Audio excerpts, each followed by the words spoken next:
He looks like he could handle a cock. Yeah, small hands.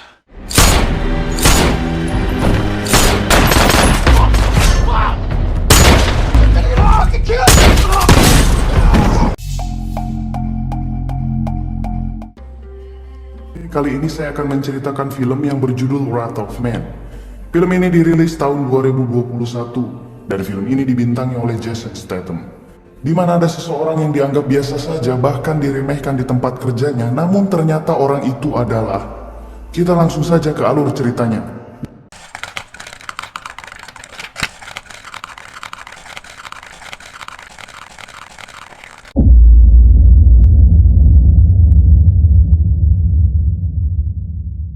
Di awal film diperlihatkan dua orang sedang di dalam mobil. Mereka berdua adalah pengantar dan penjaga yang bekerja untuk perusahaan swasta yang bernama Fortico. Di tengah perjalanan, mereka dihadang oleh perampok.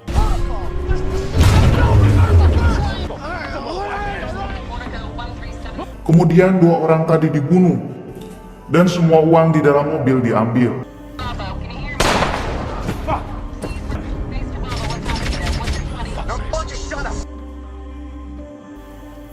Suatu hari ada seseorang yang melamar kerja di sebuah perusahaan Fortico, yaitu perusahaan yang bergerak di bidang jasa pengantar uang. Ia bernama Patrick Hill. Di sana, seorang atasan perusahaan yang bernama Terry bilang bahwa pekerjaan itu bergaji lumayan namun dengan resiko yang cukup tinggi. Mereka bekerja mengantar uang dari bank swasta, apotek ganja, brankas uang tunai, bahkan kasino. Masing-masing pengantar membawa uang tunai senilai 15 juta dolar. Tentu itu akan mengundang banyak penjahat. Bahkan kemarin dua pegawai Fortico harus tewas karena akibat perampokan. Melihat Pak Laring Hill sebagai Delta Security Eropa, Hill bisa bekerja di tempat itu. Namun tetap dengan syarat ia harus lulus tes minimal mendapat skor 70. Ini dia Bullet, salah satu senior di sana. Ia yang akan mengetes Hill. Diawali dengan tes kebugaran, kemudian Hill dites cara menembak. Dan terakhir, Hill dites cara mengemudikan truk. Dari semua tes yang dilakukan, Hill mendapat skor 70%. Karena Hill melakukan banyak kesalahan. Namun skor itu cukup buat Hill untuk bekerja di Fortico. Di ruangan locker, Bullet memperkenalkan Hill ke pekerja lain. Terlihat semua orang pekerja di sana tidak peduli dengan Hill. Bullet juga memperkenalkan Bob dan Dave. Mereka sedikit meremehkan Hill. He looks like he could handle a cock. Yeah, small hands. Setelah itu, Hill dan Bullet mempersiapkan barang bawaan yang akan dia bawa ketika bekerja, seperti pistol buat berjaga dan sebagainya. Di hari pertama bekerja, Hill ditugaskan bersama Bullet dan Dave. Di jalan, Dave menakut-nakuti Hill tentang pekerjaan barunya itu, bahwa pekerjaan itu sangat berbahaya untuk orang biasa. Mereka mengantarkan uang dari hotel ke Bank Amerika. Pekerjaan hari itu pun selesai. Ketika Hill hendak pulang, Bullet mengajaknya minum dan main biliar. Hill izin untuk absen sebentar. Di sana ia melihat kartu identitas para pegawai yang terpampang di samping absen. Di tempat biliar ada seseorang yang bernama John. Ia sendiri harus dipecat karena suatu hal. Dan Hill orang yang menggantikan John. John memancing Hill, namun Hill tetap tenang untuk menghindari keributan di sana. Esok harinya, Hill, Dave, dan Bullet kembali bekerja untuk mengantarkan uang. Dave kesal karena harus menunggu lama Bullet yang tak kunjung keluar ketika mengantarkan uang ke sebuah tempat yang hanya berjumlah 10.000 dolar. Ketika Dave menghubungi lewat radio HT, terdengar Bullet sedang dirampok.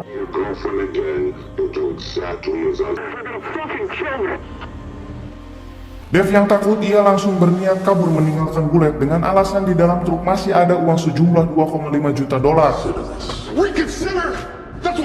Namun Hill mencegahnya dan akan menuruti kemauan si perampok tanpa meninggalkan Bullet. Si perampok menyuruh truknya pergi ke suatu tempat yang mereka inginkan. Terlihat di sana Bullet ditodong oleh perampok.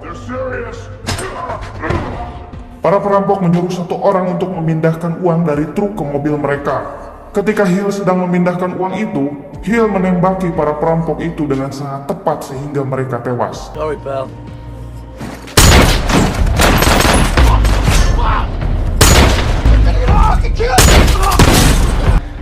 Who'd you work for? Dick! Suck your own dick. Esok harinya, Dave, Bullet, dan Hill dimintai keterangan di kantornya. Semua keherangan dengan Hill yang sebelumnya mendapat skor minim dalam latihan, tapi dia dapat menembak perampok dengan sangat tepat. Orang di sana memperlihatkan video sebelumnya yang menimpa 2 orang pengantar uang yang tewas.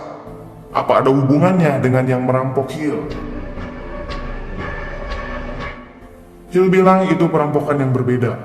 Para pegawai yang mengalami penyerangan akan diliburkan selama 1 bulan untuk terapis mental. Namun Hill menolaknya dan ingin terus bekerja. Pemilik perusahaan yang bernama Black House sangat kagum pada Hill. Ia berencana akan menaikkan jabatan Hill di Vertigo. Esok harinya di ruang pemberangkatan truk, semua memuji Hill atas keberaniannya kemarin. 3 bulan kemudian, Hill kembali mengantar uang bersama Bullet. Di tengah perjalanan, ada perampok yang menghentikannya. With us. I can't fucking cover. Chinatown, Broadway and Hill. Bullet sangat ketakutan dan menuruti perintah si perampok untuk keluar dari mobil dan tidak melawan. Ketika Hill keluar dari mobil lewat pintu belakang, tiba-tiba para perampok yang melihat Hill langsung kabur dan pergi ketakutan. Dan kan, di peron aja mereka takut. Kita semakin penasaran siapa sosok Hill ini. Ketika hendak absen pulang, Dana, salah satu pegawai Vertigo, mengajak Hill minum di rumahnya dan tidak lupa silaturahmi kelamin di sana. Setelah itu Hill menginterogasi Dana. Dari mana uang sebanyak itu ada di rumah Dana? Dana tidak mau bicara, namun ketika Hill mengancam Dana, No, fuck, she's all right. Okay, please. Dana bilang bahwa uang itu ia curi dari Vertigo. Dan Dana tidak sama sekali berhubungan dengan para perampok yang menimpa Vertigo. Hill sendiri hanya meminta informasi apabila ada orang dalam yang bersekongkol dengan para perampok. Namun Dana tidak mengetahui tentang hal itu. 5 bulan sebelum Hill kerja di Vertigo, Hill dan anaknya yang bernama Doggy hendak pergi menonton pertandingan. Namun tiba-tiba Hill mendapat telepon dari anak buahnya yang bernama Mike. Mike memohon ke Hill agar Hill mau memantau sebuah truk pengangkut uang karena anak buah Hill yang lain sedang benar-benar sangat sibuk. Hill hanya cukup memastikan saja truk itu belok ke kiri atau ke kanan agar Mike tahu rute pengantar uang itu.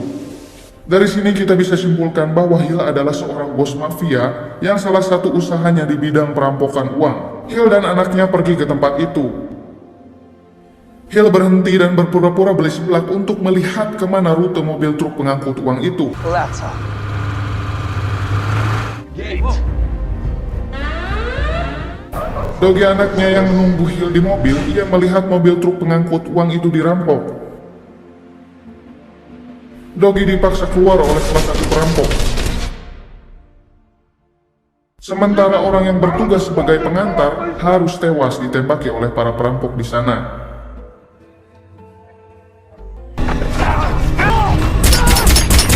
Ketika Hill kembali ke mobil, ia harus melihat Doggy anaknya tewas ditembaki salah satu perampok yang bernama Jen.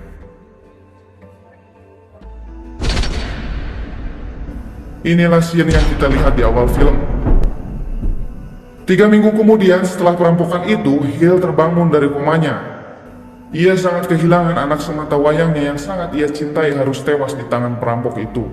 3 anak buah Hill yang terlihat bukan orang sembarangan. Mereka takut jika Hill sampai marah kepada mereka karena telah meminta tolong Hill memantau truk hingga menyebabkan anaknya tewas.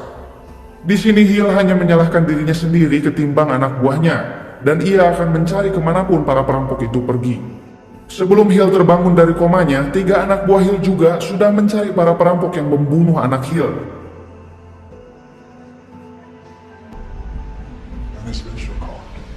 Namun belum juga menemukannya.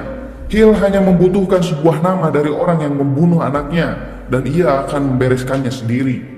Para anak buah Hill berusaha mencari lagi para perampok yang membunuh anak Hill. Kali ini mereka membumi hanguskan atau membantai semua penjahat untuk menemukan perampok itu.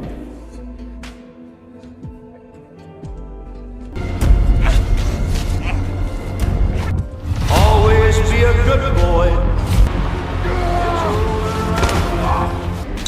Mike anak buahnya bilang bahwa tidak mungkin kita harus terus membantai para penjahat yang sama sekali tidak ada hubungannya dengan kematian anak Hill, dan meminta Hill untuk berpikir jernih. You're right, Mike. It's gotta be Setelah itu, Hill meminta anak buahnya yang lain mengganti semua identitasnya dengan nama Patrick Hill, orang Inggris dan pernah bekerja di Delta Security Eropa. Yang mana semua itu akan memudahkan Hill melamar kerja di Vertigo. Hill masuk perusahaan Vertigo karena Hill yakin bahwa ada orang dalam yang membantu para perampok itu. Di lain tempat, ini dia para perampok yang sedang Hill cari. Para perampok itu diketuai oleh Jackie, dan ini dia orang yang telah menembak anak Hill. Dia bernama Jen. Uang hasil merampok terakhir mereka sudah pada habis. Kali ini mereka berencana akan merampok pengusaha kaya dari Afghanistan yang tinggal di kota itu. Mereka pun dengan sangat mudah dapat merampok orang Afghanistan itu. Assalamualaikum. 40 grand cash. Wait a minute. Setelah itu mereka terus merampok. Yes, motherfuckers, these are guns and we'll... Hingga sang ketua ulang tahun. There's more gold.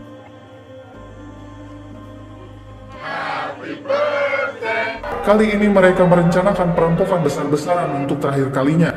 Para perampok mempersiapkan rencana yang sangat matang, yang ternyata mereka berencana untuk merampok langsung di depot uang dari perusahaan Vertigo. Mereka berencana merampok pada hari Black Friday.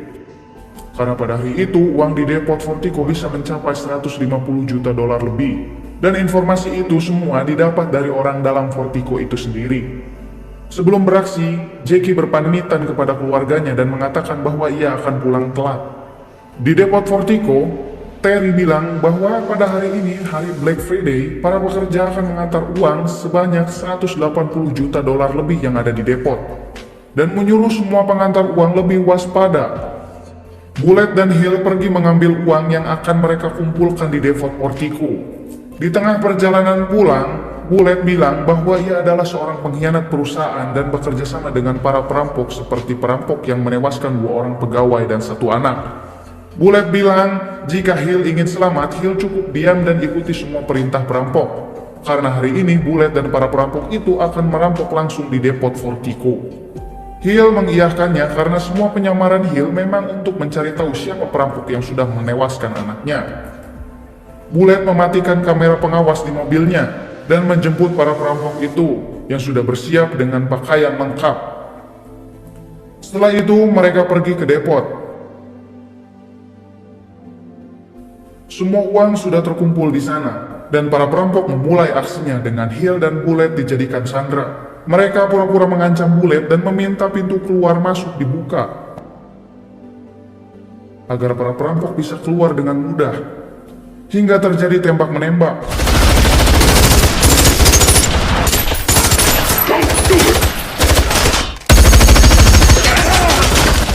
Banyak para pekerja yang tewas oleh para perampok itu.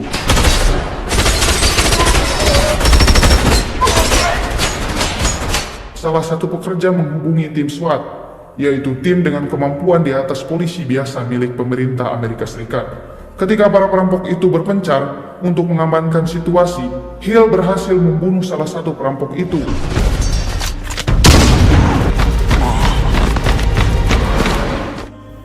Hill memakai seragam dan helm yang dipakai para perampok itu. Kemudian Hill membunuh satu perampok lagi. Kemudian Hill memasukkan ponsel ke dalam tas berisi uang yang akan mereka rampok. Hill bertarung dengan perampok yang lain.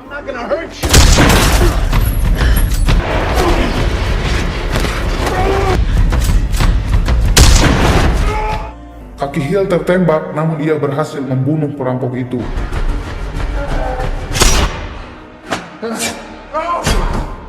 Bullet membantai teman-temannya sendiri. Bullet juga membunuh Dave, teman dekatnya sendiri. Bullet menembaki Hill dan pergi bersama Jane dan ketua Jackie karena perampok yang lain sudah tewas. There's nothing they can do to stop us. Mereka keluar dengan menabrak polisi yang menjaga di pintu keluar. Mereka kabur dan masuk ke sebuah gedung. Setelah sampai di sana, Jane membunuh Jackie yang memang sudah terluka. Tersisa Bullet dan Jane. Mereka membawa uang melewati terowongan bawah tanah dan memasukkannya ke dalam mobil yang sudah ia sediakan. Setelah itu, Bullet berniat menembak Jen, namun Jen lebih dulu menembak Bullet hingga tewas. Jen pergi dengan selamat. Malam harinya, Jen terlihat senang karena mendapatkan uang sebanyak itu sendiri. Jen mendengar suara handphone berdering. Disangka suara handphone miliknya, ternyata suara handphone itu berasal dari dalam tas tumpukan uang.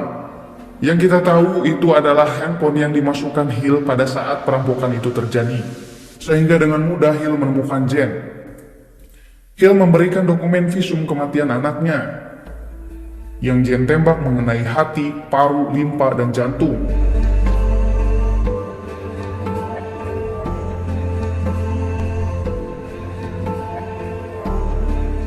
Hill langsung menembak Jen tepat seperti penembakan anaknya, yaitu di paru, limpa, jantung, hingga Jen tewas pada saat itu juga.